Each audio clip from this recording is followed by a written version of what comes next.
Halo semuanya, kami dari kelompok 3, mata kuliah Global Security, dan di video kali ini kami akan membahas mengenai geopolitik.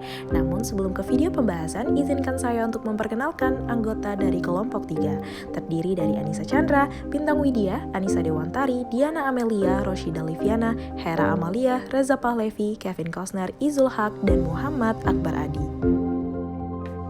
Dan di video kali ini juga akan ada 4 bahasan pokok yang akan kami bahas, yaitu mengenai definition of geopolitical, geopolitical agent, geopolitical structure, geopolitical codes, dan juga studi kasus.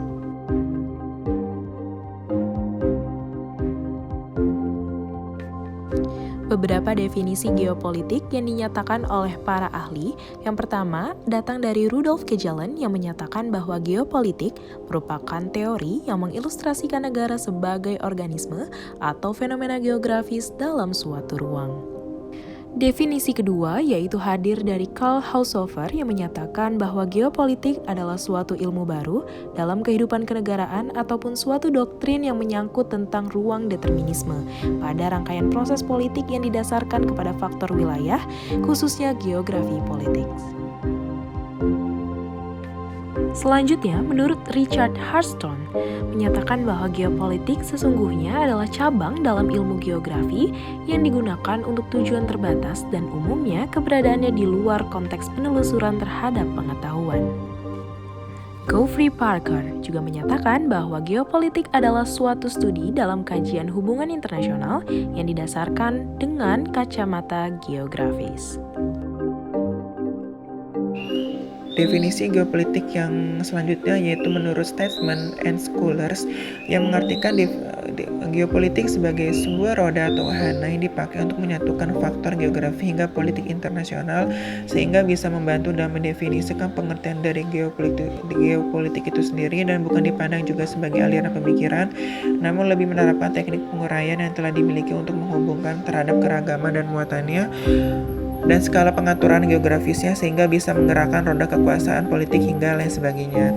Lalu menurut pendapat dari ahli selanjutnya yang bernama Bert Chapman yang dalam bukunya berjudul Geopolitics: A Guide to the Issues, beliau mendefinisikan geopolitik sebagai suatu ilustrasi atau gambaran dalam pengklasifikasian terhadap cabang ilmu geografi dan hubungannya terhadap kekuasaan politik yang dapat menetapkan kerangka keruangan untuk merangkul unit-unit kekuatan politik, misalnya belahan bumi, lautan, batas darat, dan laut, sumber daya alam, dan juga budaya. Lalu menurut pendapat yang selanjutnya dari Colin Flynn dalam bukunya berjudul Introduction to Geopolitics, di mana beliau mendefinisikan geopolitik sebagai suatu praktik atau tindakan negara dalam mengatur dan bersaing dalam memperebutkan wilayahnya. Dan Colin Flynn juga mengambil suatu definisi dari dua ahli yang bernama Gil Martin dan juga Kaufman di tahun 2004 yang dimana mendefinisikan geopolitik sebagai suatu praktik dan representasi yang sangat beragam dari berbagai wilayah. Lalu kesimpulan dari semua definisi geopolitik yang telah disampaikan bahwa geopolitik adalah suatu penganalisasian terhadap interaksi khususnya satu sisi mencakup pengaturan baik itu fitur ataupun pola geografis hingga perwilayahan ini bentuknya sangat bertingkat-tingkat dan sudut pandang secara geografis, sedangkan sisi lainnya membahas tentang kinerja politik baik itu kekuatan di level nasional dan juga internasional dalam pengaruhnya kepada perilaku aktor global sehingga keadaan itu saling berpengaruh satu sama lain secara dinamis. Selanjutnya ialah geopolitical agents. Geopolitical agents mengarah kepada aksi yang dilakukan oleh individu dan kelompok individu. Agents dalam hal ini adalah aktor yang bertindak untuk mencapai tujuan tertentu. Geopolitik sendiri merupakan studi yang menjelaskan dan memprediksi perilaku strategis negara. Maka, dalam kajian geopolitik klasik, negara merupakan agen atau aktor terpenting dalam geopolitik. Namun, pemahaman terkait geopolitik saat ini cukup berbeda dibandingkan dengan era klasik. Di dunia yang semakin kompleks seperti saat ini, kita dapat mengatakan bahwa non-state actor dapat menjadi aktor dalam geopolitik.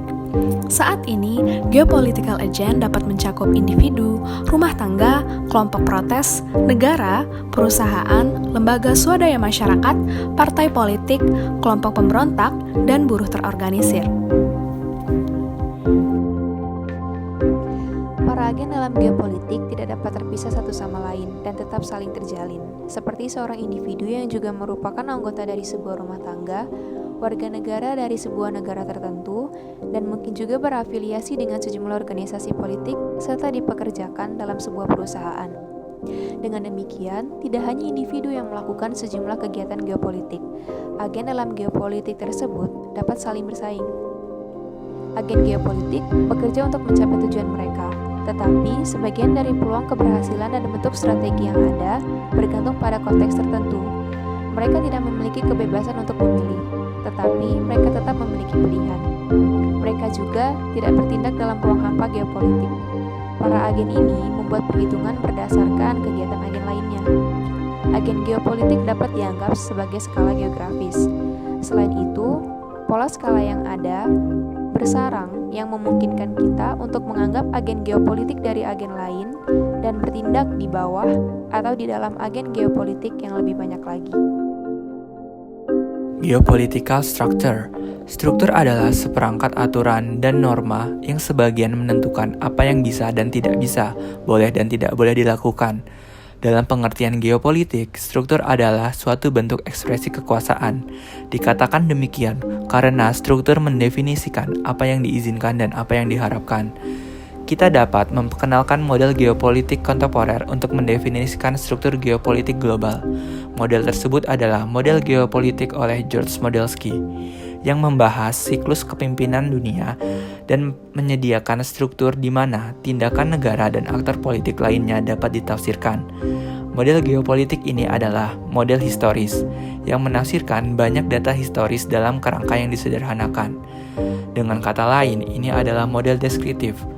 Pandangannya tentang geopolitik terbatas pada konflik antara negara-negara besar. Model ini berguna untuk memperkenalkan gagasan tentang struktur geopolitik dan menawarkan konteks untuk peristiwa geopolitik saat ini. Dalam model ini, kejadian yang terjadi saat ini dapat digunakan sebagai titik data untuk dimasukkan ke dalam model, guna menyelidiki apa mereka menolak atau mendukung tren yang kita harapkan dari model Modelsky ini. Namun demikian, kita harus mewaspadai kritik terhadap model ini. Seperti kritik yang pertama adalah determinisme historis. Mengamati pola siklus masa lalu tidak memungkinkan kita untuk memprediksi bahwa kematian kepemimpinan dunia Amerika tidak dapat dihindari atau ditakdirkan. Hal ini terkait dengan kritik determinisme struktural. Amerika Serikat adalah agen geopolitik dan karena itu memiliki tingkatan kebebasan tertentu untuk memilih tindakan yang mungkin atau tidak mungkin yang mengarah pada melayang menuju perang global. Serangkaian kritik lainnya terkait dengan beberapa poin yang saya sebutkan di atas adalah: yang pertama, negara adalah unit analisis dan agen geopolitik adalah semua aktor negara. Yang kedua, fokusnya adalah pada negara-negara yang kaya dan kuat, tidak termasuk negara-negara yang miskin. Selain itu, pengukuran kekuatan Modelsky didasarkan pada kepentingan historis kekuatan laut. Dengan munculnya senjata jarak jauh dan sistem pengawasan, yaitu seperti drone yang tidak berawak, kami dapat mempertimbangkan kembali cara mengevaluasi indeks model Modelsky. Meskipun model Modelsky jauh dari sempurna, model ini memungkinkan kita untuk mengontekstualisasikan tindakan negara-negara dalam gambaran global tentang kerjasama dan konflik politik. Cara suatu negara mengorientasikan dirinya terhadap dunia disebut kode geopolitik.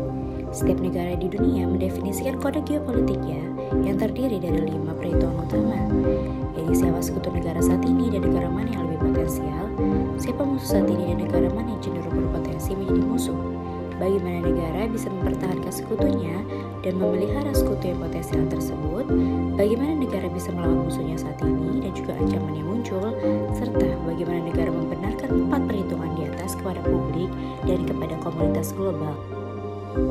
Konteks geopolitik global adalah agregasi dari kode geopolitik semua negara.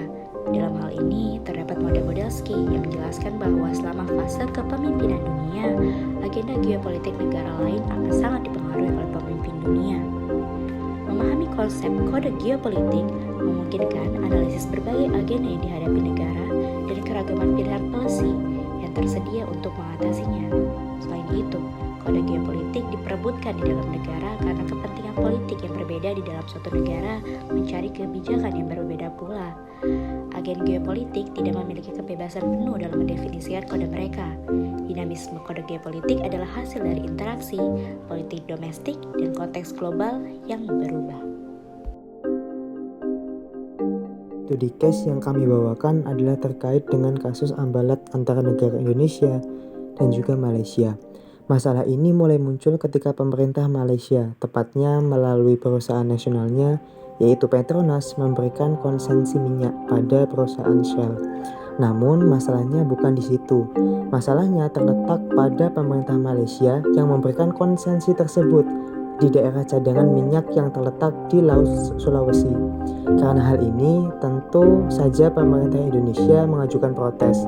Sebenarnya, klaim Malaysia di wilayah itu sudah diprotes di Indonesia dari tahun 1980, yang mana ditandai dengan klaim bahwa daerah tersebut milik Malaysia sejalan dengan Pulau Sipadan dan Likitan.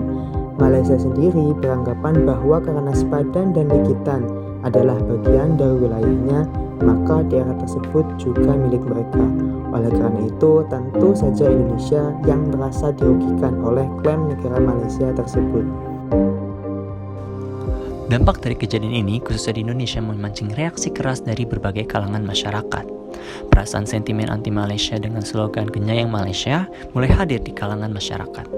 Kedutaan besar Malaysia pun juga ikut disibukkan dengan aksi unjuk rasa oleh masyarakat yang mengecam aksi tersebut. Selain itu, di beberapa daerah juga mulai bermunculan aksi pembakaran bendera Malaysia. Pihak DPR RI pun juga ikut bersuara meminta pemerintah bertindak tegas atas pelanggaran yang dilakukan Malaysia di wilayah Sulawesi yang mana masih berada di wilayah kedaulatan Republik Indonesia. Demikianlah video yang dapat kami sampaikan. Semoga bermanfaat. Terima kasih. Wassalamualaikum warahmatullahi wabarakatuh.